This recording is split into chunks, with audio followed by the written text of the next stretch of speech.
Hello everyone, সবাই কেমন আছো? আশা করি সবাই ভালো আছো। আবার চলে এলাম নতুন একটা ব্লগ নিয়ে। এটা অবশ্য কালকের ব্লগ, আমি আপলোড করতে টাইম পাইনি। কালকে আমার একটা স্পেশাল দিন ছিল, সেটা হলো আমার জন্মদিন। কিন্তু আমি কিছুই করতে পারিনি জন্মদিনে, কেননা না আমি একটু মায়ের পুজো দিই, তারপর একটু কেক কাটি ছোটোখাটো হলেও, কারণ বয়স অনেক হয়ে গেছে। এখন আর অত হই উল্লাস করার আমার ইচ্ছাও হয় না, টাইমও নেই আমার।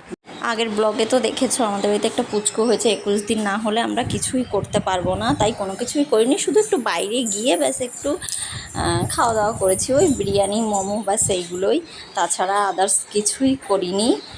বাগদাতে গিয়েছিলাম, ওখানে নাকি একটা স্পেশাল বিরিয়ানির দোকান আছে, খুবই ভালো বানায়। আমিও ফার্স্টবার গেলাম, খুব ভালো লাগলো খেতে সেটা।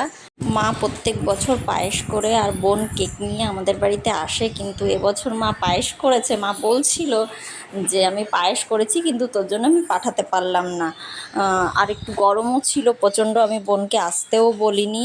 আর যেহেতু পুজো টুজো কিছুই দিতে পারছি না, কোনো অনুষ্ঠানই করতে পারছি না, শুধু এই বাজার থেকে আসার সময় শ্বশুর শাশুড়ির জন্য এই দই আর মিষ্টি কিনে নিয়ে আর আমরা বিরিয়ানি খেয়ে বেশ বাড়ি চলে এলাম।